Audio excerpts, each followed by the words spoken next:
I don't know of another museum of the size of the ROM and the significance of the ROM that has everything from dinosaurs through to Canadian art, has everything from kind of rocks all the way through to textiles and fashion. I look back in 1914 when they were creating the ROM, they were looking at other museums and looking for models. And they didn't know how Toronto was going to turn out, but what they did know is it was going to be a significant city. And so they decided to build a large museum here because they felt that Toronto was going to need that. And they were right.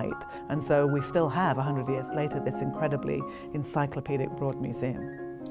There's a perception that why would Toronto have incredible Chinese collections and incredible Roman and Greek collections and incredible collections from Africa? There's an aspect where I know actually we need to do more to get the word out, because it isn't something that would occur to people immediately. But once they've seen it, what I see again and again is that people say, I'm going to have to come back. And so it's interesting, this is both good news and it's bad news. It's like, okay, so people think the place is great, but they didn't know enough about it before they came.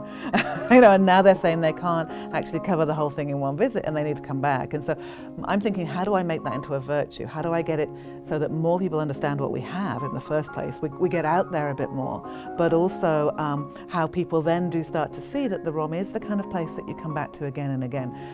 You hear about people coming here as a child and then becoming lifelong visitors, and that's what I'm trying to encourage, that everybody who comes here for the first time, they see it as the beginning of a relationship. They see it as a place that, they'll bring their own children, and then when their children have grown up, they'll come back and they'll learn more themselves.